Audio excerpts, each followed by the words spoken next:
त्या कामात गोष्टी बिघाडे म्हणजे उपाय पण कामात. कामात बिघाडे उपाय पण कामात, सोल्युशन पण कामातच भेटणार तुम्हाला. हम्म. सगळ्या गोष्टी तुमच्या अवतीभोवतीच असतात. हम्म. फक्त you have to find it. एखाद्याला माहितीच नसतं की आपल्या रेस्टॉरंट मध्ये काय चालू आहे. हो.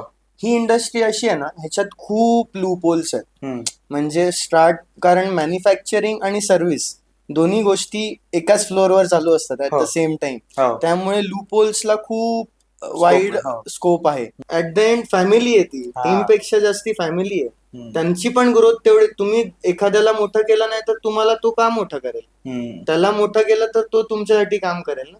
तुमच्याकडून गेस्ट बाहेर गेला हम्म.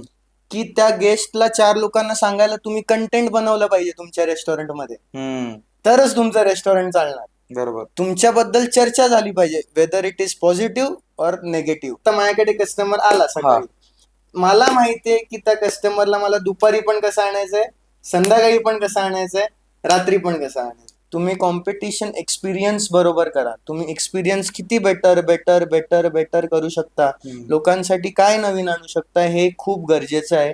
त्याच्याने कस्टमर आपल्या बरोबर एंगेज राहतो. फ्रँचायझी इन्स्टंट पैसा देते, बर है ना, लॉंग टर्म पैसा नाही देत. खूप डिफिकल्ट आहे फ्रँचायझी मॉडेल सक्सेसफुल करणं. मराठी फॅमिलीमध्ये, एक मिडल क्लास फॅमिलीमध्ये दुनियाच दाखवली जात नाही बाहेरची.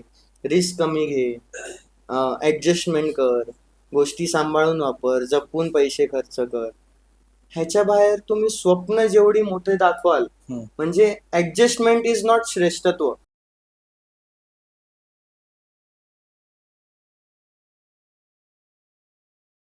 नमस्कार मित्रांनो, आपल्या सगळ्यांचं स्वागत आहे सौरभ भोसले शोच्या नवीन एपिसोडमध्ये.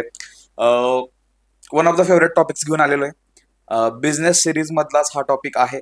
आणि जसं तुम्हाला माहिती आहे की मी फूड आणि क्लोदिंग ह्या दोन इंडस्ट्रीशी खूप जास्त कनेक्ट करतो. ॲस्पायरेशन्स आहे या गोष्टीमध्ये. कॅफे कल्चर खूप वाढत चाललेले, पुणे असो, सेमी अर्बन एरिया असो, किंवा इवन जिथे आता एकदम थोडी प्रमाणात ग्रोथ होती तिथंही कॅफे कल्चर वाढतंय. तसंच एक पुणेमध्ये एक नवीन कॅफे म्हणू शकतो किंवा एक वेल एस्टॅब्लिश कॅफे उदयास येतोय. सगळ्यांच्याकडं त्याबद्दलचं आकर्षण आहे. बरेच फूड ब्लॉगर्स असतील, माझे मित्र असतील काय, त्यांनी व्हिजिट केली आणि त्यानंतर हे नाव असं काय, मेनू असं काय, ही सिस्टीम कशी राबवली याबद्दल कुतूहलता होती. तर त्यापैकीच एक कॅफे आज आपण एक्सप्लोअर करणार आहे, त्याची स्टोरी एक्सप्लोअर करणार आहे. बिंग अ यंग ऑन्टरप्रिनर काय काय स्ट्रगल्स असतात हे जाणून घेणार आहे. तर आजच्या शोवरती आपले गेस्ट आहेत अभिषेक गांधी सर, जे आहेत founder of Bombay culture cafe. Welcome to the show sir. नमस्कार. Thank you so much. Thank you for coming. आणि मला असं कधी प्रश्न विचारायला असं होतं, कारण की ही जी इंडस्ट्री ना खूप भारी, बरोबर, म्हणजे मला असं वाटतं की तुम्हाला रोज नवीन नवीन लोकांना भेटता येते, फीडबॅक घेता येत आहेत. आणि जर तुम्हाला पेशन्स शिकायचे, माझ्या आत्याचं स्वतःचं एक खानावळ होती, तर ती म्हणली फूड इंडस्ट्रीत जा. जर तुम्हाला पेशन्स शिकायचे तर फूड इंडस्ट्रीत जा. आणि एक कोट आलेला की जर तुम्हाला तुमच्या दुश्मनाला हळूहळू जहर देऊन मारायचं त्याला हॉटेल टाकायला लाव. बरोबर. बघा, म्हणजे हे खूप डीप आहे, कारण हे कुणाचंही काम नाहीये. It requires a special skill set. 100%. आणि जेव्हा आपलं फोनवरती पण बोलणं झालं तेव्हा आपण खूप बऱ्याच गोष्टींवर बोलतो. आज मला बऱ्याच गोष्टींबद्दल जाणून घ्यायचंय. तर पहिला प्रश्न माझा प्रत्येक पॉडकास्टला हाच असतो की विद्यार्थी दशेपासून, from being a student to today आज बिईंग अ बिझनेसमॅन ऑन्टरप्रिनर, हा प्रवास कसा होता, कुठून सुरुवात झाली? सो बेसिकली बघायला गेलं तर अभिषेक गांधी हा स्कूल पासून जर आपण सुरुवात केली तर सर्वात बदनाम स्टुडंट. प्रत्येक आपलं जे पेरेंट्स मीटिंग असते तिथे माझे मम्मी किंवा पप्पा हे जरूर हजर असायचे. आणि आतापर्यंत मला पप्पा ते ऐकवून दाखवतात की अरे, प्रत्येक पेरेंट्स मीटिंगला आम्हाला तिथे जावं लागायचं, ऐकावं लागायचं. आणि गोष्टींना म्हणजे कसं होतं, ते एका लेवल पर्यंत थोडं समजून घेतात नाही का, पण एका लेवलच्या नंतर ते असं होतं की किती फ्रस्ट्रेटिंग आहे, किती इन्सल्टिंग आहे. मी म्हटलं, मग त्या गोष्टींपासून इथपर्यंत पोहोचण्याचा प्रवास म्हणजे एक तुम्ही म्हणू शकता की पर्सनॅलिटी मध्ये खूप जास्ती चेंज आला. गोष्टींना ऑब्झर्व करण्याची, गोष्टींमध्ये पेशन्स ठेवण्याची कॅपॅसिटी. कॅपॅसिटी वाढली. हम्म. त्यानंतर गोष्टी म्हणजे मी अशी पर्सनॅलिटी आहे की मी खूप गोष्टी ऑब्झर्व करतो आणि लोकांना ऑब्झर्व करणे, ते सक्सेसफुल का आहे, का नाहीये, ते अशा काय गोष्टी करतात की ज्याच्याने ते सक्सेसफुल होतात.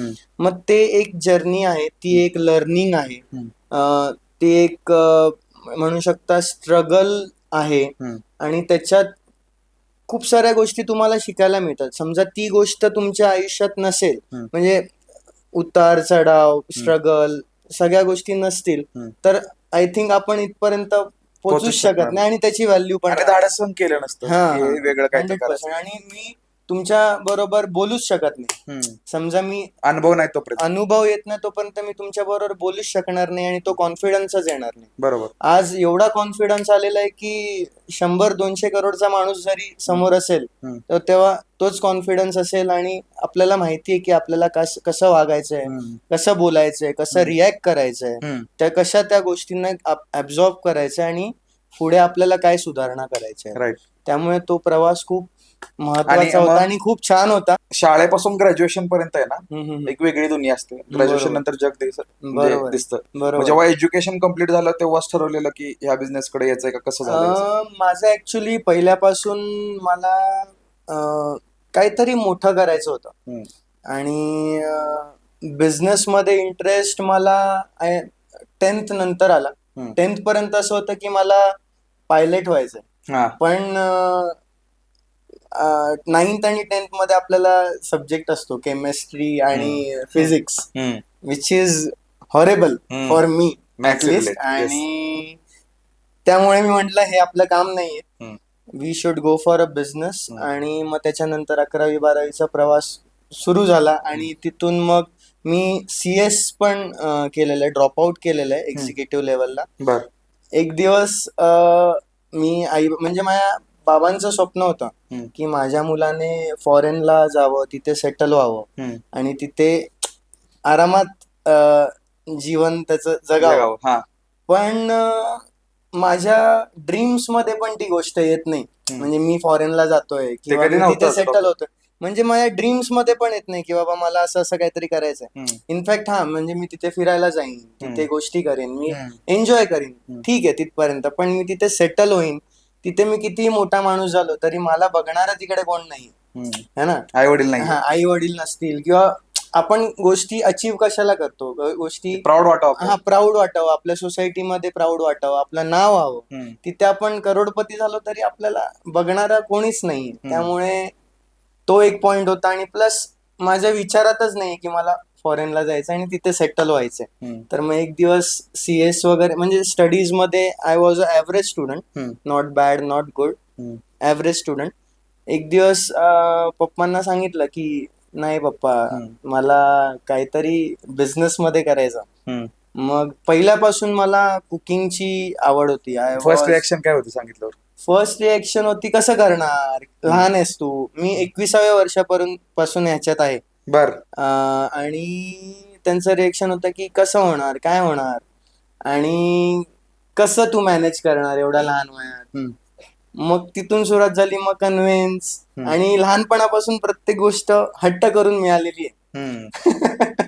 मग ते हट्ट करून थोडस कन्व्हिन्स करून आपण सुरुवात केली. पण सुरुवात केल्यानंतर समहाऊ 6 महिन्यानंतर लॉकडाऊन लागलं. घरच्यांचा परत आम्हीच बरोबर होतो, आम्हीच बरोबर बोलत होतो, तू चुकीचा होतास. पण नाही, म्हणजे ते सोडलं नाही. परत गोष्ट म्हणजे करायचंय तर करायचंय, एक गोष्ट ठरवली, ही गोष्ट करायची म्हणजे करायचीच आहे. आणि माझ्या आवडीचा विषय होता, म्हणजे रेस्टॉरंट, हॉटेलियर. आणि लहानपणापासून मी फूडी आहे खूप, मला खूप ठिकाणी खायला आवडतं. आणि तुमची समजा टेस्ट बड चांगली नसेल ना तर तुम्ही या इंडस्ट्रीमध्ये टिकूच शकत नाही. हे सर्वात महत्वाचं आहे. ते नॉलेज हवंच. 100. तुमची स्वतःची टेस्ट बड जेव्हा चांगली असेल तेव्हाच तर तुम्ही दुसऱ्याला चांगलं जेवण देऊ शकता. नाही तर मग पैसा कमवायचा म्हणून या फील्ड मध्ये नाही आला पाहिजे. पैसा सेकंडरी नाही म्हणता येणार. पैसा आहे याच्यात, कारण त्याच्यामुळेच मग त्या बिझनेस वाईज त्याच्यात मी गेलो. जर पैसा नसता कमवायचा तर मी शेफ झालो असतो, है ना. पण मला त्या पॅशनला बिझनेस मध्ये कन्वर्ट करणं खूप गरजेचं होतं. आणि त्या बिझनेसला कन्वर्ट करण्यासाठी मग ती जर्नी चालू झाली. त्याच्यात गोष्टी शिकत गेलो, चुका करत गेलो, सुधरवत गेलो, चुका करत गेलो, सुधरवत गेलो, आणि आज आहे इथपर्यंत. आणि मला हे खूप पटलं की जसं आपण म्हणतो की मेकॅनिक कडे जातो, गॅरेज मध्ये जातो, तर त्याला ती प्रत्येक गोष्ट माहित असते. बरोबर, डॉक्टरकडे नस माहित असते. बरोबर, तसं बेसिक एक रेस्टॉरंट ओनर किंवा कॅफे ओनरला टेस्ट बर्ड्स माहित पाहिजे. बरोबर, नाहीतर त्याचा शेफ सांगू शकतो नाही असंच असतो, बरोबर, आणि तो पण म्हणेल हा ओके असं असतंय का. हे खूप म्हणजे तुम्ही 70% ऑफ रेस्टॉरंट्स मध्ये ह्या गोष्टी होतात. लोक जातात, इन्व्हेस्ट करतात पैसे, स्टाफ अपॉइंट करतात किंवा कन्सल्टन्सी मध्ये जातात, तिथे पैसे देतात, पण त्यांना त्यातलं काहीच माहिती नसतं, किंवा एखाद्याला माहितीच नसतं की आपल्या रेस्टॉरंट मध्ये काय चालू आहे. ही इंडस्ट्री अशी आहे ना, ह्याच्यात खूप लूप होल्स आहेत. म्हणजे कारण मॅन्युफॅक्चरिंग आणि सर्व्हिस दोन्ही गोष्टी एकाच फ्लोअरवर चालू असतात ऍट द सेम टाइम. त्यामुळे लूप होल्सला खूप वाईड स्कोप आहे. आणि प्लस सेगमेंट पूर्ण लेबर क्लास एम्प्लॉईज असतात, आणि हायर क्लास एम्प्लॉईज करण्यासाठी तुम्हाला त्या लेवलचं रेस्टॉरंट बनवावं लागतं. पण सुरुवात ही तुम्हाला छोट्या लेबर क्लास एम्प्लॉईज मधूनच करायला लागते. आणि त्यांचं ते एज्युकेशनल लेवल किंवा त्या गोष्टी मध्ये बरोबर मॅच होईपर्यंत त्याच्यात एवढे लूपहोल्स क्रिएट होतात की मग त्याच्यात तुम्हाला ते असणं खूप गरजेचं आहे. नॉलेज प्लॅन्स बाजूलाच राहतात आणि ते लूपहोल्स आपल्याला फील करावं लागतं. लूपहोल्स फील करण्यातच वेळ जातो आणि बाकी बिझनेस करायला टाइमच मिळत नाही. असं होतं म्हणजे खूपदा. माझा एक मित्र आहे, त्याचं हॉटेल मॅनेजमेंट झालं आणि त्यानं कॅफे स्टार्ट केला. ओके. आणि 1-1.5 वर्षामध्ये थोडस ते डबघाईला आलं कोविड नंतर. आणि त्यानंतर पुन्हा एकदा कॅफे फुल छान चालतो आता साताऱ्यात. त्याला म्हणलं काय बदललं असं. म्हणलं मला कॉलेजनं हॉटेल मॅनेजमेंट शिकवलं, मला एक्सपिरियन्सनं डिझास्टर मॅनेजमेंट शिकवलं. बरोबर आहे, क्रायसिस मॅनेजमेंट 100%. तर मग अजून एक प्रश्न पहिला घेतो, मग ह्या प्रश्नाकडे येतो की बॉम्बे कल्चर कॅफेची सुरुवात कशी झाली, ऑन माइंड कधी आलं हे नाव, ही कन्सेप्ट, ऑन पेपर कधी आली आणि ही उतरवली कशी. बरोबर. आता ह्याच्यात तुम्ही ऑन पेपर प्लॅनिंगच्या आधी कुठलाही बिझनेस असू दे, नॉट ओनली रेस्टॉरंट किंवा बॉम्बे कल्चर, कुठलाही रेस्टॉरंट असू दे, ऑन पेपर तुम्ही काढण्याच्या आधी त्या गोष्टीबद्दल तुम्हाला पॅशन आणि जिद्द असणं खूप महत्वाचं आहे. त्यानंतर तुमच्या चुका होऊ नये म्हणून ऑन पेपर प्लॅनिंग हे गरजेचं असतं. आता for a beginners on paper म्हणजे ऍज सच मी जेव्हा बिगिनर होतो या बिझनेस मध्ये, त्यामुळे एक होतं की अरे आपल्याला असं रेस्टॉरंट करायचं, तिथे असं असं फूड भेटलं पाहिजे आणि अशा अशा गोष्टी आपल्याला ह्या रेंज मध्ये विकायच्या. पण आत्ताच्या ह्याला तुम्ही मला विचाराल तर ते तसं नाहीये. आता I am a experience businessman. I know मला काय फूड ठेवायचंय, त्याच्या हिशोबाने माझं किचन काय प्लॅनिंगने असेल आणि त्याचं व्हॉल्यूम कसा मी मॅनेज करेन. मला एवढा बिझनेस करायचा, त्याचा व्हॉल्यूम कसा, मी इन्व्हेंटरी कशी मॅनेज करेन, व्हॉल्यूम कसा मॅनेज करेल, आणि ते किचन तेवढं प्रोडक्शन देऊ शकतं का, किंवा तो रेस्टॉरंट तेवढं प्रोडक्शन देऊ शकतं का, किंवा त्या प्राइस रेंजला माझा टार्गेट कस्टमर इकडे येईल का, त्या कस्टमरला तो प्राइस पॉइंट पटेल का, तो एक्सपिरियन्स मी क्रिएट करतोय का, मी तो जस्टिफाय करतोय का, तो प्रॉमिसिंग आहे का. या सगळ्या गोष्टी खूप महत्वाच्या आहेत. आणि ते सुरुवातीला असं होतं, म्हणजे ऍज अ बिगिनर नव्हत्या त्या गोष्टी, पण आता म्हणजे वी कॅन, म्हणजे तुम्ही ते अनुभवातून शिकला आणि आता ते इझी आहे. अनुभवातून शिकलो. इझी तुम्हाला आय कॅन से अगेन से की तुम्हाला स्ट्रगल आणि एक्सपिरियन्स शिकवतो. दररोज नवीन, तुम्हाला प्रत्येक दिवस नवीन आहे, प्रत्येक सिच्युएशन नवीन आहे, प्रत्येक दिवशी तुम्हाला मोटिवेटेड राहणं गरजेचं आहे. खूप अशा गोष्टी येतात जिथे तुम्ही मेंटली ब्रेकडाऊन होता. एक्झॅक्टली. आणि तुम्हाला असं वाटतं की नाही आता नाही होणार. मी पर्सनली सांगतो की मी लिटरली माझे आई बाबा रत्नागिरीला असतात. मी आई बाबांना फोन करून रडायचो की अरे का नाही होतंय. तर मग एक पर्टिक्युलरली आपल्या फॅमिलीमध्ये असतं, अरे आपण हे करू ते करू, काहीतरी उपाय काढू, पण ते त्या गोष्टींमध्ये उपाय नसतो. उपाय हा आपल्या कामातच भेटणार तुम्हाला. त्या कामात गोष्टी बिघाडे म्हणजे उपाय पण कामात. कामात बिघाडे, उपाय पण कामात, सोल्युशन पण कामातच भेटणार तुम्हाला. हम्म. सगळ्या गोष्टी तुमच्या अवतीभोवतीच असतात. हम्म. फक्त you have to find it, की तुम्हाला ते क्रॅक कसं करायचं. देर इज अ गॅप ज्याच्यामुळे तो पॉइंट मिस होतोय आणि तुमचा बिझनेस होत नाही. हा. आणि मग नाव बॉम्बे कल्चर हे कसं आलं? बॉम्बे कल्चर म्हणजे ऍक्च्युली आम्हाला, माझं रेस्टॉरंट साऊथ बॉम्बेला तुम्ही गेला असाल तर तिथे there is very good cafes, restaurant, celebrity restaurant आहेत. हो. तो एक एक्सपिरियन्स क्रिएट करण्याचा आम्ही पुणेकरांना प्रयत्न करत आहे. आणि आम्ही थोडंसं एक्सपिरियन्स गोष्टीला जास्ती महत्व आणि मे बी देतो. ते आता तुम्ही जसं म्हणता ना की एक्सपिरियन्स वर जास्त भर आहे तुमचा. येस येस कारण तेच चालतंय मार्केटला. येस येस आता ट्रेंड हाच आहे. 100%. कारण QSR मध्ये खूप साऱ्या मल्टीनॅशनल कंपनीज आहेत. मॅकडॉनल्ड्स आहे, सबवे आहे, डॉमिनोज आहे. त्यांना ब्रेक करणं खूप मोठी गोष्ट, म्हणजे खूप डिफिकल्ट आहे. त्यांचा प्राइस पॉइंट किंवा त्यांचं जे ऑफर्स आहेत त्यांना ब्रेक करणं खूप इम्पॉसिबल गोष्ट आहे. त्यामुळे तुम्ही अशी गोष्ट बनवा जिथे तुम्ही काहीतरी वेगळा एक्सपिरियन्स क्रिएट देता. करू शकता, जे ते लोक तिथून बसून इकडे नाही करू शकत. म्हणजे थोडक्यात तुम्हाला असं म्हणायचं की पूर्वी माणसं फक्त खाण्यासाठी येत होती, आता ते एक्सपिरियन्स आता एक्सपिरियन्स लोक बघतात, लोक तुमच्या इकडे येऊन फोटो काढतात, तुमचं फूड टेस्ट करतात. ते बाहेर 4 लोकांना, तुमच्याकडे आल्यावर तुमच्याकडून गेस्ट बाहेर गेला की त्या गेस्टला 4 लोकांना सांगायला तुम्ही कंटेंट बनवलं पाहिजे तुमच्या रेस्टॉरंटमध्ये, तरच तुमचं रेस्टॉरंट चालणार. बरोबर. तुमच्याबद्दल चर्चा झाली पाहिजे, वेदर इट इज पॉझिटिव्ह और निगेटिव्ह नसली पाहिजे, पॉझिटिव्हच असली पाहिजे. पण ती चर्चा करायला तुम्ही तिथे कंटेंट केलं पाहिजे क्रिएट, तो एक्सपिरियन्स क्रिएट केला पाहिजे. आणि मी बघितलं की तुमचं इंटेरियर जे आहे ते जसं तुम्ही सांगितलं त्याप्रमाणे आहे, मेनू त्याप्रमाणे डिझाईन केलेला आहे. रेस्टॉरंटचे आपण पॉइंट्स आधी कव्हर करूया, कारण की मला तुमच्याकडून फिलॉसॉफिकल कॉमन पॉइंट्स खूप काढायचे, कारण बऱ्याच लोकांच्या ह्या कमेंट्स असतात. आणि ह्या क्षेत्रामध्ये पण खूप यंगस्टर्स आहेत. तुम्ही बरोबर at a very young age चालू केलं. You are just 25, right? So 25व्या वर्षी तुम्ही एवढे सेनली, साऊंडली ह्या गोष्टी सांगू शकताय. दॅट मीन्स ह्याच्या मागे खूप अशा गोष्टी आहेत ज्या नाही का तुम्हाला हिट झाल्या त्यावेळेला, आणि मग ते तुम्हाला सांगता येते आज. ठीक आहे. तर आपला मेनू कसा डिझाईन केला, मेनू किती इम्पॉर्टंट असतो एका कॅफेसाठी? मेन्यू इम्पॉर्टंट, आता मेन्यू मध्ये वेगवेगळे प्रकार आहेत. जसं तुम्ही बघायला गेलात की रेस्टॉरंट आहे, किंवा तुम्ही एखाद्या उपहारगृहामध्ये जाता, किंवा तुम्ही एखाद्या QSR ब्रँड मध्ये जसं मॅकडॉनल्ड्स आहे, डॉमिनोज आहे, किंवा एखादं 5 स्टार रेस्टॉरंट मध्ये जाता.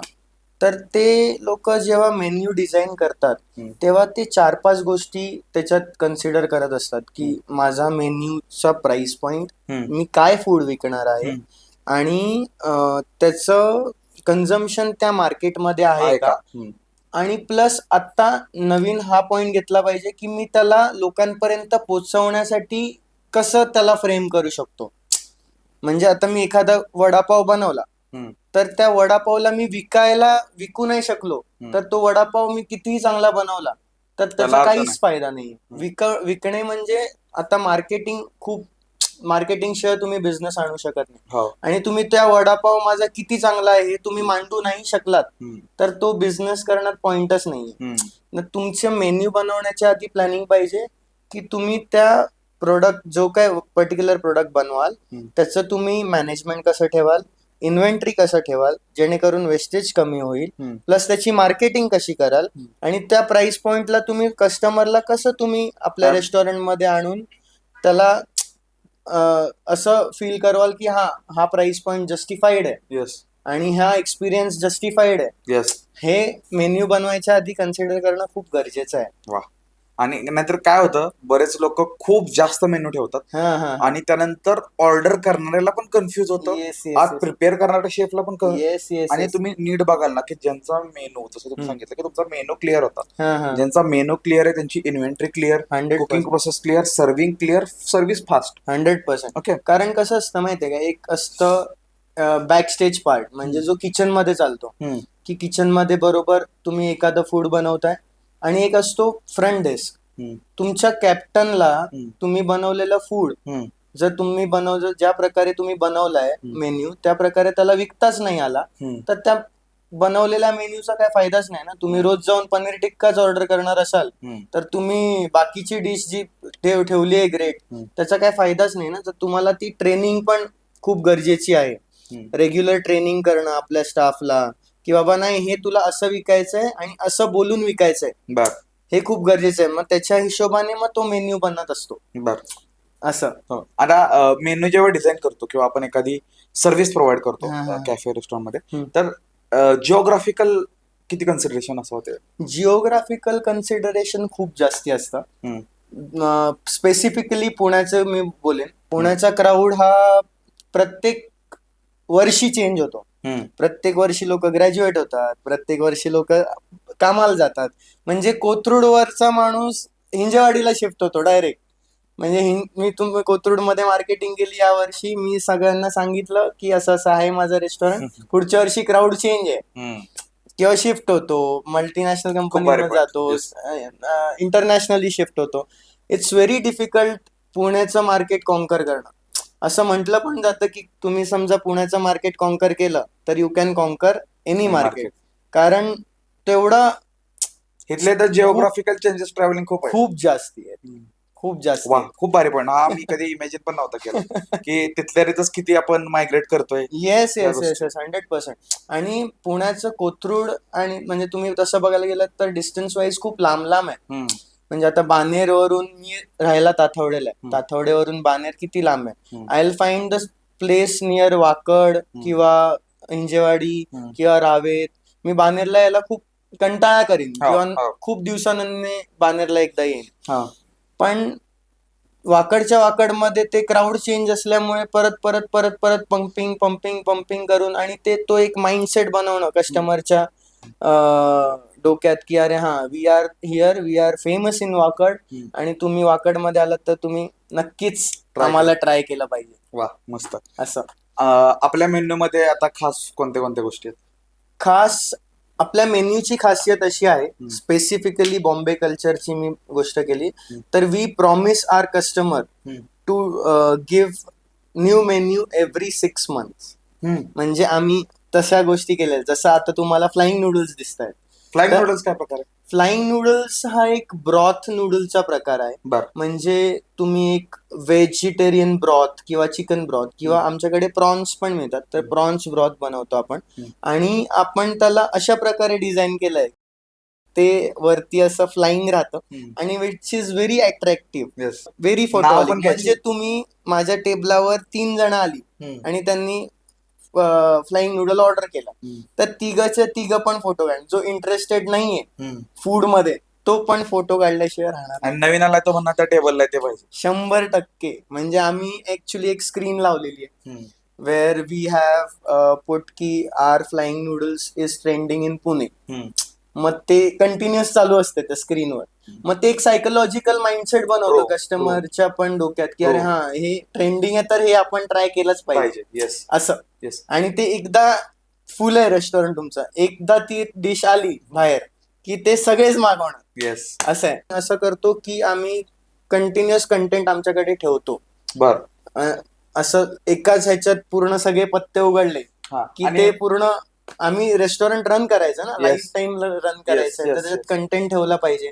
मग एव्हरी 6 months तुम्हाला आमच्याकडे काय ना काहीतरी दिसेल. आता आम्ही रिसेंटली एका जॅपनीज बेकरी योकोसो करून बेकरी आहे वाकडमध्ये, यंग जनरेशन आहे, त्यांच्याबरोबर टायअप केलेला आहे. आता नेक्स्ट मंथ मध्ये तुम्हाला छान असं कंटेंट दिसेल टायअपचं आपलं योकोसो बेकरी आणि बॉम्बे कल्चरचं. म्हणजे 2 वेगवेगळे वेंचर्स एकत्र काम करू शकतो. येस. हा विचार नाही करत, कॉम्पिटिशन बघतात ना. येस, कॉम्पिटिशन तसं नाही. तुम्ही कस्टमरला किती देऊ शकता हेच. तुम्ही कॉम्पिटिशन आजूबाजूच्यांबरोबर करूच नका. तुम्ही कॉम्पिटिशन एक्सपिरियन्स बरोबर करा. तुम्ही एक्सपिरियन्स किती बेटर करू शकता, लोकांसाठी काय नवीन आणू शकता हे खूप गरजेचं आहे. त्याच्याने कस्टमर आपल्या बरोबर एंगेज राहतो. वा खूप छान. आणि तुम्ही म्हणजे बघा तुम्ही 25 आहात, you have experience of more than 4 years in this field आणि तुम्ही डिरेक्टली त्या बेकरीचं नाव पण घेतलं. लोक एका लिमिट नंतर कोणाचं नाव नाही घेत, नाही का? येस.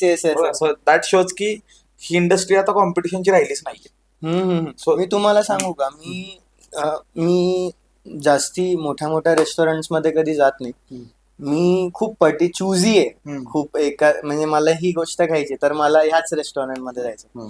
तर मला काय वाटलं की अरे ह्या रेस्टॉरंट मध्ये असं असं काहीतरी इम्प्रुव्हमेंट केली पाहिजे, एवढी चांगली टेस्ट आहे, हे आहे, तर मी सजेस्ट करतो. घेणं न घेणं हे त्याचा प्रश्न आहे. भलेही मी पैसे घालवून ती गोष्ट शिकलोय, पण दुसऱ्याचे मेहनतीचे पैसे हे वेस्ट नाही जायला पाहिजे, टाइम वेस्ट नाही झाला पाहिजे. याच्यासाठी आपण नक्कीच त्यांना सजेस्ट करत असतो, कारण कुठे ना कुठे त्यांना फायदा होईल.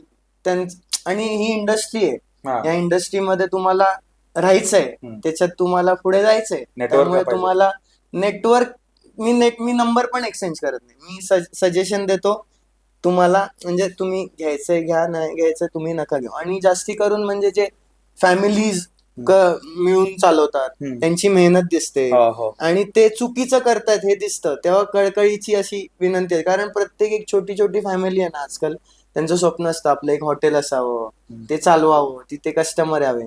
पण ते कस्टमर कशी येणार? तिथे तुम्ही सोनं विकलं तरी ते कस्टमर कसे येणार ह्याला ते पाहिजे, म्हणजे सूत्र माहिती पाहिजे तुम्हाला, काय कसं करायचं गोष्टी त्या. आता आपल्याला अँबियन्स, मेन्यू, बॉम्बे कल्चरची स्टोरी समजली. आता मला टोटली अशा क्वेश्चन्स कडे जायचे ज्याची सगळ्यांना उत्तर ऐकायची खूप गरज आहे. तर सगळ्यात पहिला प्रश्न की मला एकतर अजून आपण गंमतीचाच प्रश्न घेऊया की कॅफे चालू करायचा आहे.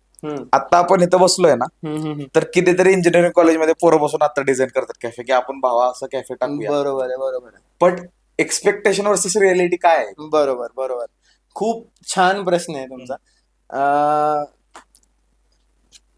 तुम्ही एखादा रेस्टॉरंट किंवा कॅफे चालू करायचा आहे, आय कॅन से की तुम्ही प्लॅन केलं पाहिजे. म्हणजे फक्त एखाद्या आपण ठिकाणी जातो, तिकडे ती गोष्ट मला करायची आहे म्हणून ती होणार असं नाही. तुमच्याकडे पैसे असू दे नसू दे, तुमच्याकडे पैसे जरी कमी असतील किंवा जास्ती असतील तरी ती गोष्ट ओपन केल्यानंतर, ओपन करून त्याच्यात बिझनेस होणे झाला तर चांगलंच आहे, नाही झाला तरी पण तुम्हाला त्याच्यात स्ट्रगल करावं लागेल.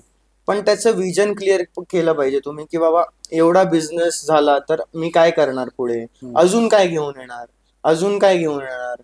आणि ह्याचा कंटिन्युअस तुम्हाला माहिती पाहिजे की एव्हरी 6 मंथ नंतर तुम्ही कुठे असणार. मार्केट बदलतं 6 मंथ. हो, म्हणजे नाही बदललं तरी तुम्ही ऍडव्हान्स आहे ना, तुम्ही एक स्टेप पुढे राहाल ना. समजा मार्केट नाही चेंज झालं तरी तुम्ही तर पुढेच जाणार ना. 6 मंथ्स तुम्ही पुढे जाल, तुम्हालाच बेनिफिट होईल त्या गोष्टीचा. आणि त्या गोष्टीचं माहिती पाहिजे की आपण 6 महिन्यानंतर कुठे असणार आहे. हे जर आपल्याला माहिती नसेल तर तुम्ही कुठलं, म्हणजे रेस्टॉरंट सोडा, हे कुठलाच बिझनेस तुम्ही करू शकत नाही. फक्त पॅशन असून चालतं का? फक्त पॅशन असून काहीच चालत नाही. काय हवं त्याचं? Planning is very important. तुम्हाला प्लॅनिंग अबाउट एव्हरीथिंग. म्हणजे तुम्ही एक गोष्ट, म्हणजे समजा एक ग्लास टेबलावरून उचलतोय, तर ते बाजूचे 10 लोक त्या ग्लास कडे बघण्याचा दृष्टिकोन उचलताना काय असेल हे तुम्हाला माहिती पाहिजे की मी ही गोष्ट केल्यावर त्याचा इम्पॅक्ट काय असणार आहे. आवाज नाही आला पाहिजे, तर एक बोलेल आवाज आला, एक बोलेल आवाज नाही आला, हा बोलेल असं कसं ग्लास पकडलंय, तसं कसं ग्लास पकडलंय. मग ह्या सगळ्या गोष्टींचा विचार खूप महत्वाचा आहे. पॅशनने काय होतं माहितीये का, पॅशन एक अशी गोष्ट आहे जी लोकांना फ्लो देते, आणि असा फ्लो देते की लोकांना आजूबाजूला काय दिसत नाही. पण त्या पॅशनला प्लॅनिंगची जोड असेल तर तुम्ही नक्कीच सक्सेसफुली त्याला एक्झिक्यूट करू शकता आणि तुमचे रिस्क फॅक्टर्स खूप कमी होतात. असं आहे. फ्रँचायझी बिझनेस मॉडेल बद्दल काय मत आहे तुमचं? फ्रँचायझी मॉडेल बद्दल मी पर्सनली प्रेफर करत नाही. आम्ही थोडस एक्सपिरियन्स रेस्टॉरंट मध्ये असल्यामुळे मी फ्रँचायझी नाही प्रेफर करत. कारण गोष्ट अशी आहे, फ्रँचायझी इन्स्टंट पैसा देते, है ना, लॉंग टर्म पैसा नाही देत. खूप डिफिकल्ट आहे फ्रँचायझी मॉडेल सक्सेसफुल करणं. त्यामुळे फ्रँचायझी क्रॅक करण्यासाठी तुम्हाला बिग पॉकेट्स पाहिजे, बिग पॉकेट्स म्हणजे खूप बिग पॉकेट्स पाहिजे. जसे रिबल फूड्स आहे, त्याच्यानंतर तुमचं मॅकडीचं आहे. ते लोकांच्याकडे एवढा पैसा आहे की ते लोक कुठल्याही लेवलचं मॅनेजमेंट हायर करू शकतात आणि ते मॅनेजमेंट चालवण्याची कॅपॅसिटी त्यांच्याकडे आहे. पण ते आपल्याकडे लोक इन्स्टंट पैशाकडे लगेच जातात. आणि मी थोडस अपन लंबी रेस का घोड़ा है, मैं मतलब इतना बेच के Short term 4-5 साल का ट्रेंड खत्म करके चलने वाले नाही आहे असं. मग ते लॉंग टर्म चालवायला तुम्हाला कंटिन्युअस तुमच्या ह्याच्यात तुमचे मेट्रो सिटी मध्ये 2 आउटलेट्स असले तरी चालतात.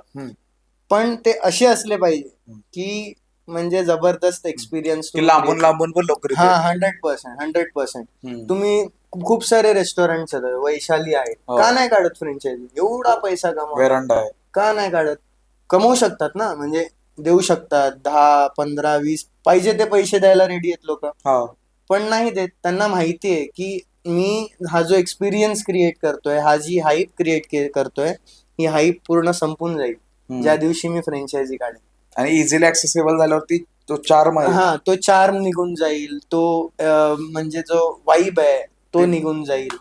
हे वेटिंग आहे, मी रोज ती जे वेटिंग बघण्याची मजा आहे ना आपल्या रेस्टॉरंटच्या बाहेर, ती फ्रँचायझी मध्ये नाहीये. राईट. आणि आपण किती अभिमानानं सांगतो ना की भाऊ 1 तास वेटिंग होतं. बरोबर 1 तास वेटिंगला उभं राहून खाऊन आल्यावर त्याचा अभिमान असतो. बरोबर मिळणार मला. ते एक नेगेटिव्ह मार्केटिंग म्हणतात त्याला. म्हणजे ते इम्पॅक्ट करतं नेगेटिव्ह मार्केटिंगच्या हिशोबाने. अरे इतर एक दुसरा म्हणतो मग 1 तास उभं राहायला बघून तर येऊ नक्की काय. 100%. पण ते फ्रँचायझी मध्ये ते पैसे कमवून त्याचा चार्म आणि ते सगळं खूप कमी लोक आहेत जे सक्सेसफुल आहेत त्याच्यात. मला असं वाटतंय म्हणजे तुमच्या बोलण्यातून पण एक आलं की फ्रँचायझी तुम्हाला एक जो एक्सपिरियन्स क्रिएट करायचा त्यावरती तुमचा खूप फोकस आहे. बरोबर. आणि ही जी पिढी आहे, बरोबर, मी बिईंग अ 90s किड आणि आता जेनझीज येत आहेत, अजून पुढची जी लोक येतील ते फक्त फूड नाहीत हे बघत आहेत, एक्सपिरियन्स बघतायत. बरोबर. आणि दुसरी गोष्ट असं सांगायचं तुम्हाला की आम्ही पर्टिक्युलरली, आता तुम्ही बॉम्बे कल्चरचं म्हणालात, तर आम्ही फ्रँचायझी मॉडेल पेक्षा मी एक थोडस वेगळं हे केलेलं आहे की तुम्हाला समजा घ्यायचंय, म्हणजे आमचं प्लॅनिंग चालू आहे या गोष्टींबद्दल. तर तुम्हाला समजा इंटरेस्ट आहे रेस्टॉरंट मध्ये इन्व्हेस्ट करायला, बॉम्बे कल्चर बरोबर तुम्हाला काम करायचंय, तुम्हाला त्यांच्याबरोबर बिझनेस करायचा आहे, तर management will be our part. Management जोपर्यंत माझ्या हातात आहे तोपर्यंत कोणीच थांबवू शकत नाही मला. ज्या दिवशी फ्रँचायझी मध्ये हेच प्रॉब्लेम होतो की मॅनेजमेंट दुसऱ्याच्या हातात जाते, डिसिजन मेकिंग दुसऱ्याच्या हातात जातं, पॉवर दुसऱ्याच्या हातात जाते, नाव दुसऱ्याच्या हातात जातं. त्यामुळे त्याची धावायची शक्ती आपोआप लिमिटेड होऊन जाते, गोष्टी लिमिटेड होऊन जातात. पळ एवढंच पळायचंय तुला. म्हणजे त्याच्यानंतर तुम्ही डिसिजन पण पॉवरफुली देऊ शकत नाही, तुम्ही मॅनेजमेंट पॉवरफुली हँडल करू शकत नाही, ट्रान्झिशन आणू शकत नाही, काहीच आणू शकत नाही. म्हणजे खूप सारे एक्झाम्पल्स आहेत त्याच्यात, नाव न घेतलेलंच नाही. आणि ते सगळ्यांना समजून जाते. Totally agree. मी बिईंग बीबीए स्टुडंट, आम्हाला वेगवेगळ्या डोमेन्स बद्दल जेव्हा सांगायच्या बऱ्याच गोष्टी, मग काय एटिकेट्स असतील किंवा मार्केटिंगचा सेन्स असेल, तर रेस्टॉरंट हा जो बिझनेस आहे किंवा कॅफे हा बिझनेस आहे, त्याचं मार्केटिंग खूप कॉम्प्लिकेटेड आहे. म्हणजे काही लोक तुम्हाला हेवी मार्केटिंग करताना दिसतील, काही लोक मार्केटिंग करत नाहीत, हेच मार्केटिंग आहे. बरोबर आहे. तर मग कॅफे बिझनेस मध्ये मार्केटिंग कसा इम्पॉर्टंट रोल प्ले करतो, ते कसं व्हॅरी करतं. बरोबर. जसं तुम्ही कॉम्प्लिकेटेड म्हणालात, ह्या रेस्टॉरंटसाठी कॉम्प्लिकेटेड आहे मार्केटिंग करणं. कॉम्प्लिकेटेड मी म्हणेन की कॉम्प्लिकेटेड नाहीये, कारण इट्स व्हेरी इझी. आपण रेस्टॉरंट मध्ये कधी जातो, आपण जेव्हा काहीतरी सेलिब्रेट करायचंय किंवा सुट्ट्या आहेत लोकांना किंवा काहीतरी स्पेशल ओकेजन आहे किंवा काही आपल्या घरी सणवार आहे, गेट टुगेदर आहे, 31st आहे, ह्या गोष्टींची तुम्ही एक चालू करू शकता. म्हणजे ह्या गोष्टींना रिलेट करा. कोणाचा बर्थडे येतोय किंवा बर्थडे स्पेसिफिक आहे, 31st आहे, होली आहे, होली स्पेसिफिक प्रमोशन्स करा, काहीतरी लोकांसाठी नवीन घेऊन या होलीसाठी, किंवा दिवाळीमध्ये काहीतरी नवीन घेऊन या, फ्रेंडशिप डेला, व्हॅलेंटाईन डेला. व्हॅलेंटाईन डे तर इनफॅक्ट तुम्ही म्हणू शकता की असं म्हटलं जातं इंडियामध्ये की व्हॅलेंटाईन डेला ही दुसरी दिवाळी मानली जाते. एवढा पैसा लोक खर्च Economically. करतात इकॉनॉमिकली, एवढा पैसा लोक खर्च करतात बाहेर जाऊन. आणि कॅफेज मध्ये आणि तर रेस्टॉरंट्स मध्ये तर जास्ती वुमन्स डे आहे, फादर्स डे आहे, काय पाहिजे ते आहे तुमच्याकडे. म्हणजे तुम्ही फक्त त्याच्यात शोधलं पाहिजे की तुम्हाला करायचं काय आणि त्याला मार्केट कसं करायचं. ते मार्केट करण्याची स्ट्रॅटेजीच तुमची मेन आहे आणि तेच तुमचं मार्केटिंग हुक बनतं. जसं की कॅडबरीना रक्षाबंधन होल्ड हो केलं. हो हो. तुम्हाला खूप साऱ्या गोष्टींमध्ये, म्हणजे ह्या सगळ्या गोष्टी अशा आहेत ना जिथे लोक पैसे खर्च करायला बाहेर निघतात. फक्त त्यांना तुम्हाला आपल्याकडे ओढायचंय, एवढंच आहे. Simple, very simple. म्हणजे तुम्हाला असं काहीतरी सायकोलॉजिकल काहीतरी इव्हेंट क्रिएट करायचा आहे आणि तिथे लोकांना बोलवायचं आहे, असं काहीच नाही. इव्हेंट ऑलरेडी एक्झिस्टिंग आहे, त्याला रिलेट करून आपल्या रेस्टॉरंटमध्ये बोलवायचं आहे. Very simple. मस्त. रेग्युलर कस्टमर्स किंवा रेग्युलर व्हिजिटर्स किती महत्वाचे असतात आणि ती लॉयल्टी बिल्ड करणं किती अवघड आहे कॅफे बिझनेस मध्ये? हे बघा, loyalty is equal to promises. रेस्टॉरंटमध्ये तुम्ही जेवढं प्रॉमिसिंग राहाल, जे तुम्ही दाखवतायत तो एक्सपिरियन्स तुम्ही द्याल, जे फूड दाखवतायत ते फूड तुम्ही द्याल, जे प्रेझेंटेशन आहे ते तुम्ही कन्सिस्टंटली द्याल, जे आपलं स्टाफ बिहेवियर आहे ते कन्सिस्टंट असेल, हे आपोआप जेवढं तुम्ही प्रॉमिसिंग राहाल कुठल्याही बिझनेसमध्ये, रेस्टॉरंटमध्येच नाही कुठल्याही बिझनेसमध्ये प्रॉमिसिंग जेवढं राहाल तेवढं तुमच्याकडे लॉयल्टी. म्हणजे जे दाखवलंय तेच दिलंय त्यापेक्षा बेटर. त्याच्यापेक्षा बेटर किती करता येईल हेच नक्की विचार कराल, ते तर आपलं रेग्युलर ऍक्टिव्हिटी मध्ये आलंच. पण तुम्ही जे प्रॉमिसिंग आहे ते तुम्ही केलं तर तुमच्याकडे कस्टमर येणारच, 100%. आणि कस्टमर फीडबॅकवर काम कसं केलं पाहिजे, तुम्ही काय करता त्यासाठी? कस्टमर फीडबॅकवर काम आम्ही ऍक्च्युली असं ठेवलंय की आम्ही एक स्कॅनर ठेवलेला आहे जिथे customer can give open reviews आणि आम्ही त्याला कंटिन्युअसली ट्रॅक ठेवत असतो. बॅड एक्सपिरियन्स असेल, गुड एक्सपिरियन्स असेल, त्याला रिस्पॉन्ड करणं.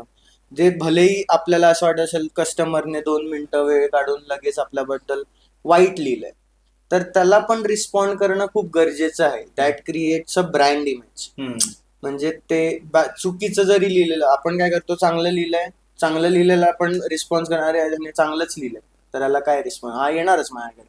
पण त्याला रिप्लाय केल्याने तो इम्पॅक्ट क्रिएट होतो.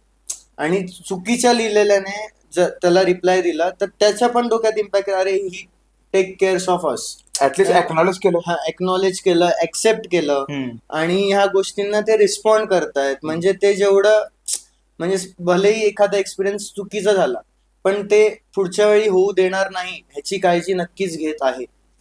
मग त्याच्याने काय होतं की चुकीचं बोलणारा माणूस पण एक वेळ थांबून जातो 4 लोकांना, की बाबा मी चुकीचं तरी नको बोलायला ह्यांच्याबद्दल. मला असं बऱ्याच लोकांना कॅफे चालू करायचा एंगेज मध्ये, फॅन्सी कॅफेज बघितलं, मे बी तुमचा कॅफे बघूनही खूप सारे लोकांना वाटलं असेल की यार मला असं काहीतरी करायचं. येस. पण जेव्हा घरी जातात तेव्हा घरचे म्हणतात नाही हे काय, त्याला फील्ड आहे का, त्याला फ्युचर आहे का. आता अशा मुलांना जे प्रश्न येतात घरून, त्यांना काय सांगायला, यातून कसं टॅकल करायचं? बरोबर. हे बघा, हॉटेल इंडस्ट्री किंवा रेस्टॉरंट इंडस्ट्री मध्ये खूप स्कोप आहे. तुम्ही घरी पिच करायचं तुम्हाला, किंवा तुमच्याकडे फायनान्स नाहीये, कमी फायनान्स आहे, तुम्हाला एखादी गोष्ट करायची तर ती तुम्हाला मांडता आली पाहिजे. त्याच्यात तुम्हाला कॉन्फिडन्स बिल्ड करता आला पाहिजे समोरच्या व्यक्ती बरोबर, की बाबा ही गोष्ट अशी होणार आहे, असं पहिला महिना असा राहील, दुसरा महिना असा राहील, तिसरा महिना असा राहील, चौथा महिना असा राहील.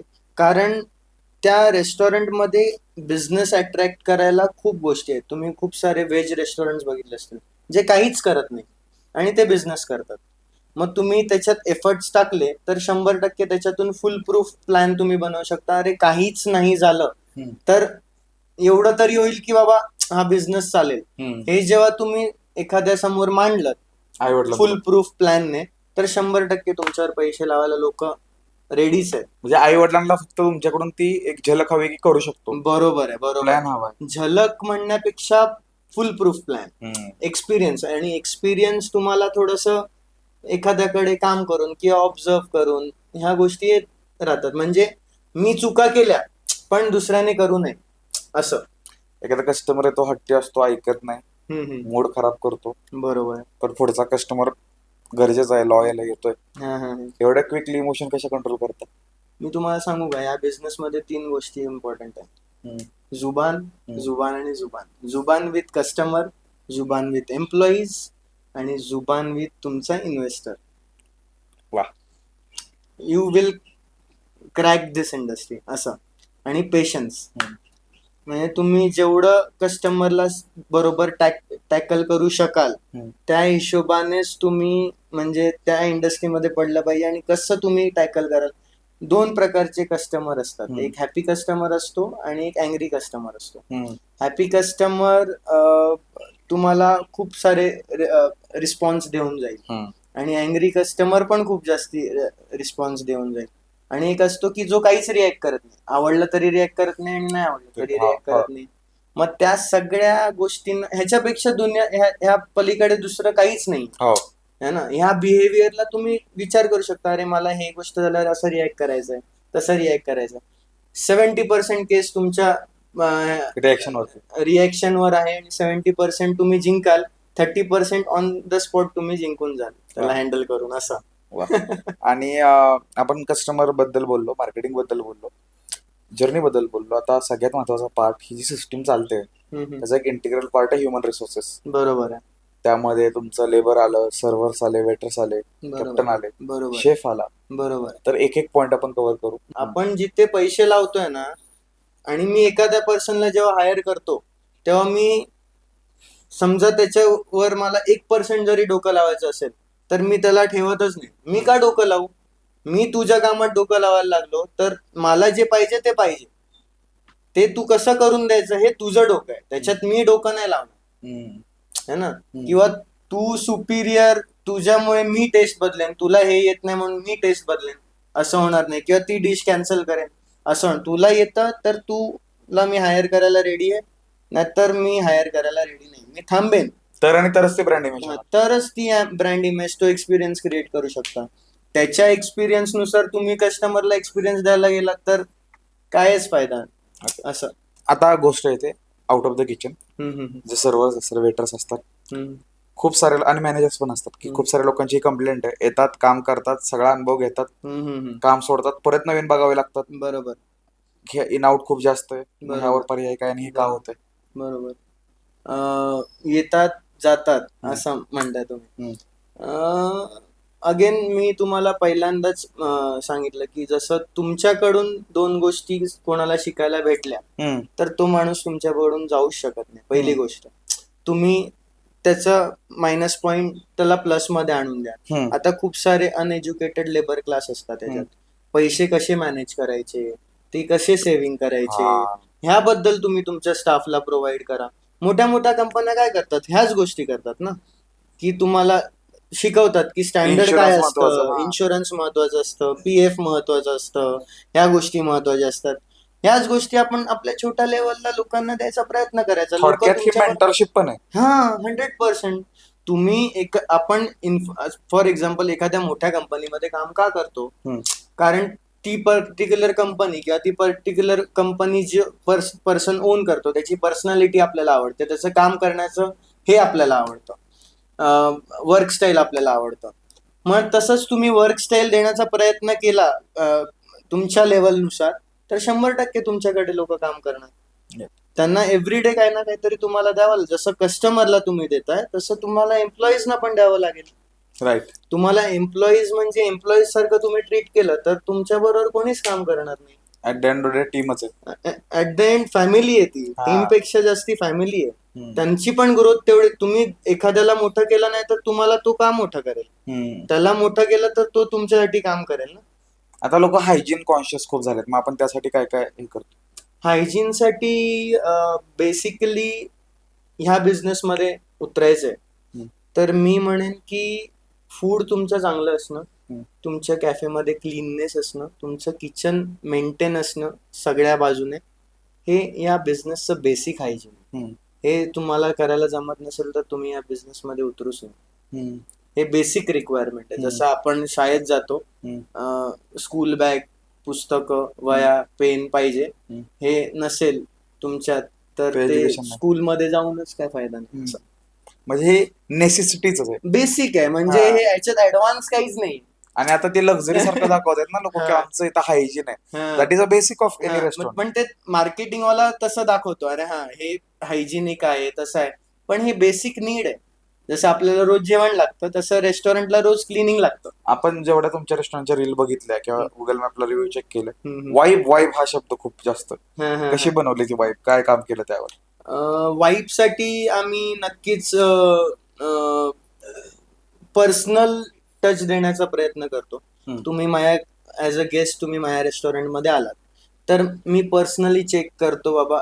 कसं असतं रेस्टॉरंटर किंवा हॉटेलियरमध्ये एक बेसिक असतं की आपण घरी जेव्हा जेवतो तेव्हा आपला हात आहे ना वाढताना किंवा कुठलीही गोष्ट देताना जेवणाच्या बाबतीत असा असला पाहिजे, त्याच्यातून गोष्टी पडल्या पाहिजे. हम्म.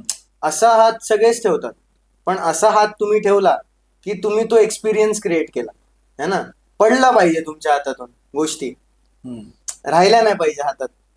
मग तुम्ही ते वाईब दिलं लोकांना की ते 100% आणि लोक. आता लोक होम अवे फ्रॉम होम बघतात ना. फॉर एक्झाम्पल, ज्या एरियामध्ये आपला कॅफे किंवा पुण्यामध्ये आपला कॅफे, अशी बरीच लोक आहेत जे आपल्या घरापासून लांब राहत आहेत. आणि समटाइम्स असं होतं, म्हणजे काही लोकांसाठी ती चहाची टपरी असते, काही लोकांसाठी एक रेस्टॉरंट असतं, कॅफे असतं, की मी तिथं गेल्यावर बसून मला छान वाटतं. बरोबर, सो असे बरोबर. कस्टमर्स आहेत का जे डेली आहेत? डेली कस्टमर्स खूप जास्ती आमचे ब्रेकफास्टला आहेत. आम्ही बर. थोडस हेल्दी ब्रेकफास्ट सर्व बर. करतो, बर. त्यामुळे रेग्युलर कस्टमर्स आहेत. आणि आम्ही थोडस म्हणजे आम्ही जसं मार्केट करतो गोष्टींना की अरे हा तुम्ही आमच्या रेस्टॉरंटला पावसाळ्यात पण व्हिजिट केला पाहिजे, तुम्ही आमच्या रेस्टॉरंटला संध्याकाळी व्हिजिट केला पाहिजे, तुम्ही आमच्या रेस्टॉरंटला सॅटर्डेला व्हिजिट केला पाहिजे. हे काहीतरी स्पेशल होतंय, ते काहीतरी स्पेशल होतंय, ह्या गोष्टी करण्याचा प्रयत्न असल्यामुळे ते सगळीकडे म्हणजे आता माझ्याकडे कस्टमर आला सकाळी, मला माहितीये की त्या कस्टमरला मला दुपारी पण कसं आणायचंय, संध्याकाळी पण कसं आणायचंय, रात्री पण कसं आणायचंय.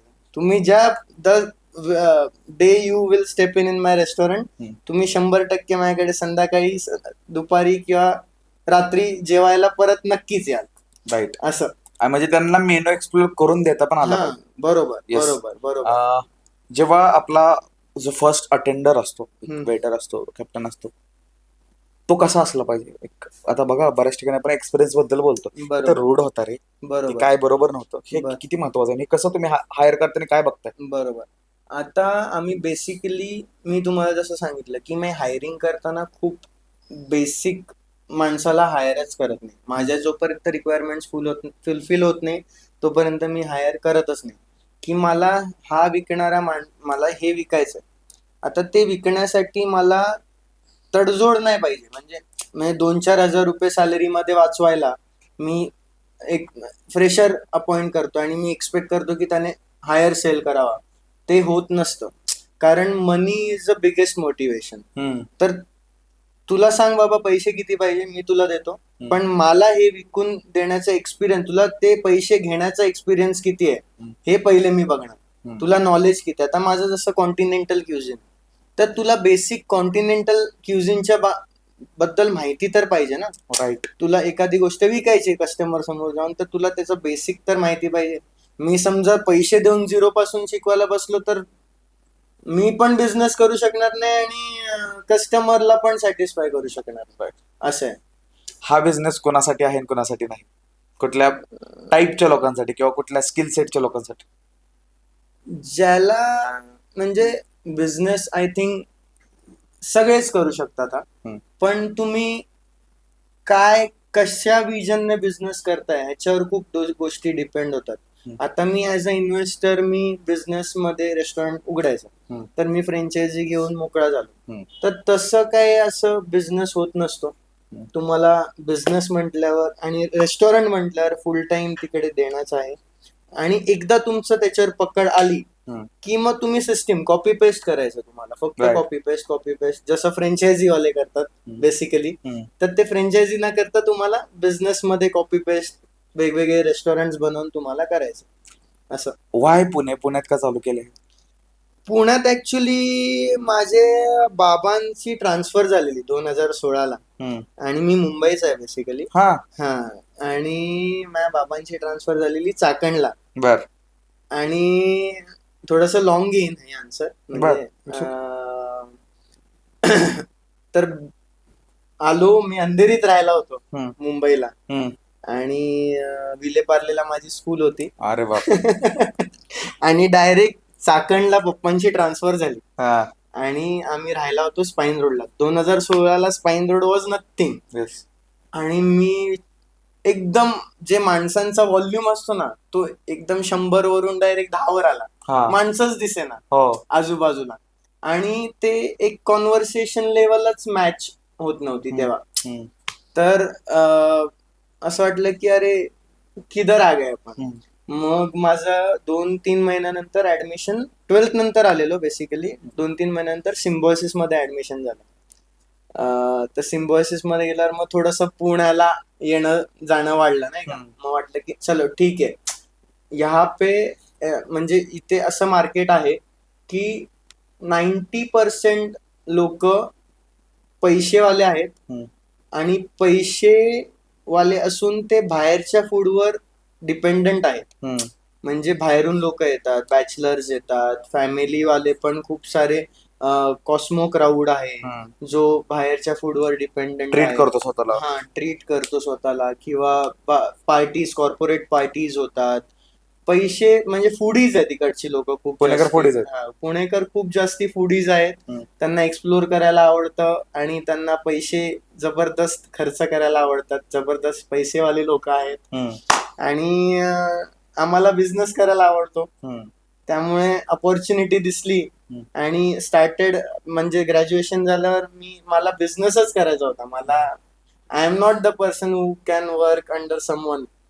मग ते होतं, चला चुकलो, शिकलो, पण त्या सुधारण्याची स्पीड चांगली असल्यामुळे कुठे ना कुठे पोहोचलो. सुधारण्याची स्पीड, म्हणजे हे खूप महत्वाचं आहे. काय लोक सेटबॅक घेतात, पॉज करतात, अनालिसिस करतात, पण हे जे शब्द होता ना की स्पीड पण महत्वाचं आहे, की ठराविक पिरियड मध्येच रिकव्हरी होते. बरोबर. तुम्ही जो तो फ्लो सोडला तर तुम्हाला खूप वेळ लागतो परत उठायला. हो. म्हणजे फक्त बिझनेस मध्येच नाही, तुम्हाला मेंटली, पर्सनल लाईफ मध्येच तुम्ही तो एक पॉज घेतलाय. वेळेला खूप किंमत आहे. म्हणजे फक्त पैसे वाईजच नाही, सगळ्या गोष्टींवाईज पैशाला खूप किंमत आहे. टाइमाला खूप किंमत आहे, आणि त्या टाइमाच्या हिशोबाने जर तुम्ही गोष्टी नाही केल्या सुद्धा, म्हणजे मला एखादी गोष्ट कळते की मी चुकीची करतोय, पण त्याचा टाइम निघाल्यानंतर मी त्याला सुधरवलं तर त्याचा उपयोगच नाही ना. जवळजवळ आपण 1 तास झालं बोलतोय, आणि एवढं भारी भारी बोललोय, बट अशाच वेळी अशी लोक आहेत जे म्हणतात की आपली मराठी लोक, आपलं बॅकग्राऊंड, हे बिझनेस नाही करू शकत, बरोबर. आणि वातावरण नाहीये. मग काय आहे ह्याच्यावर काय वाटतंय? ह्याच्यावर खूप असं माझं पर्सनली मत आहे की एक मराठी व्यक्ती जेव्हा बिझनेस मध्ये, म्हणजे लहानपणापासून एक मराठी फॅमिलीमध्ये आहे ना, आम्ही किती ऍडजस्ट केलं, किंवा आम्ही गोष्टी किती सांभाळून वापरल्या, किंवा आम्ही किती ह्याच्यात राहिलो, त्याच्यात काटकसरीत राहिलो, ह्याच्यात त्यांना श्रेष्ठत्व मानलं जातं. म्हणजे लोक असा विचार करतात की हा ऍडजस्ट करून राहिला म्हणजे हा श्रेष्ठ आहे. पण कधीच असं, म्हणजे कम्पेअर करताना पण भाऊ बहीण किंवा रिलेटिव्ह ह्यांच्यापर्यंतच कम्पेअर केला, अरे ह्याला एवढे मार्क्स भेटले, तुला का नाही भेटले, आणि त्याच्या बाहेरची दुनियाच दाखवली जात नाही. मराठी फॅमिलीमध्ये, एक मिडल क्लास फॅमिलीमध्ये दुनियाच दाखवली जात नाही बाहेरची. रिस्क कमी घे, ऍडजस्टमेंट कर, गोष्टी सांभाळून वापर, जपून पैसे खर्च कर. ह्याच्या बाहेर तुम्ही स्वप्न जेवढी मोठे दाखवाल, म्हणजे ऍडजस्टमेंट इज नॉट श्रेष्ठत्व. श्रेष्ठत्व ह्याच्या मजबुरी होती त्यावेळी. तुम्ही कामात किती श्रेष्ठ होता हे खूप महत्वाचं आहे. आपल्याला, आपण मराठी माणूस आहे हे श्रेष्ठ दाखवणारे खूप जण आहे, पण आपण आपल्या कामात किती श्रेष्ठ व्हावं हे दाखवणारे खूप कमी लोक आहेत. त्यामुळे त्या श्रेष्ठत्व आपण शोधलं नाही पाहिजे, आपण आपल्या कामात श्रेष्ठ असलं पाहिजे. हा विचार मी कधी केला पण नव्हता की ऍडजस्टमेंटला जे ग्लोरिफाय केलं जातं ना, की आम्ही इनडायरेक्टली तर आपण स्वतःच पाय खेचतो, आपण मागे खेचलं जातो. येस. 2 प्रश्न अजून. एक, तुम्ही कन्सल्टन्सी मध्ये पण आहात, रेस्टॉरंट आणि कॅफे मध्ये, सो वाय दिस, का असं की बाकीच्या लोकांना काय हेल्प करू वाटते ह्यामध्ये? हेल्प माझ्या स्ट्रगलमुळे करू वाटते. मी खूप जास्ती हे आहे म्हणजे मला लोकांना हेल्प करायला खूप आवडते हम्म. आणि खूप इमोशनल अटॅचमेंट आहे माझी रेस्टॉरंट बरोबर. हम्म. आणि लोकांना मी जेव्हा बघतो ना करताना तर की दिसतंय. की चूक होते, हम्म. यांची स्वप्न आहेत माझं एक रेस्टॉरंट सक्सेसफुली चालावं, एवढा बिझनेस व्हावा तेवढा बिझनेस व्हावा. अरे पण त्या बिझनेस करण्यासाठी जे प्लॅनिंग आहे, तो जो वे आहे, तिथपर्यंत तुम्ही पोचतच नाही. फक्त एवढा बिझनेस व्हावा तेवढा बिझनेस व्हावा, त्या गोष्टी नाही, work फक्त बोलून नाही होत ना. राईट. त्या पण मी चुका करूनच शिकलोय. हम्म. पण दुसऱ्यांनी नको करू म्हणून आपण नक्कीच हेल्प करू या गोष्टीत. वा, मस्त. असं. आणि तुम्ही ते बघताय की मी ह्यावेळी ह्या प्रसंगात होतो, so I can help them. Yes 100%. कारण त्याने काय होतं, मला कळतं आता एखादी गोष्ट चुकीची चालू आहे, मला माहिती आहे हा माणूस कंटिन्यू करत राहिला तर हा अजून 6 महिने वेस्ट करणार आहे, पैसे पण वेस्ट करणार आहे, टाइम पण वेस्ट करणार आहे आणि काहीच होणार नाही त्याच्यातून. त्यामुळे त्याला सांगणं खूप गरजेचं आहे ना. लास्ट प्रश्न, हम्म, मगाशी पण पुणेकरांना मेन्शन केलं तुम्ही, हम्म, हम्म. पुणेकरांचा कसा प्रतिसाद आहे बॉम्बे कल्चर कॅफेला आणि पुणेकरांचा प्रतिसाद आम्हाला भयंकर जबरदस्त आहे. आम्ही फ्लाइंग नूडल्स, आमच्या खूप साऱ्या रील्स आमच्या व्हायरल गेल्या. आणि टू बी व्हेरी फ्रँक, मला पर्सनली आश्चर्य वाटणार नाही उद्या खूप साऱ्या म्हणजे 2-3 रेस्टॉरंटमध्ये अजून मला फ्लाइंग नूडल्स दिसले तर मला काहीच आश्चर्य वाटणार नाही. एवढा छान तो प्रतिसाद ट्रेंड आणला. 100%. येस, मस्त. आणि ही जी वेव आहे ना ती पुण्यामध्ये पॉवर आहे in terms of content, in Yes, terms yes. Of food, की इथल्या बऱ्याच गोष्टी पॉप होतात, बूम होतात. येस येस खूप एनलाइटिंग होतं हे कॉन्व्हर्सेशन. येस. मला बरेच मुद्दे समजले. The clarity you have about chefs and hiring people, about giving experience. आणि तुम्ही स्वतः किती कल्चरल ट्रान्झिशन बघितले. रत्नागिरीचे आहात, मुंबईमध्ये राहिलाय, नंतर चाकण, माता इकडे. सो Yes, हे yes. ट्रान्झिशन तुम्ही कोप करून एक एक्सपिरियन्स देता, हे खूप आवडलं. Yes yes. तुम्ही एवढ्या बिझी वेळातून आणि आज संडे मेन हा, गोष्ट, हा, हा. त्यातून एवढा वेळ दिला त्याबद्दल खूप खूप धन्यवाद. Thank you so much for being on the show. Thank you so much. Thank you. चांगलं वाटलं भेटून. येस, मस्त.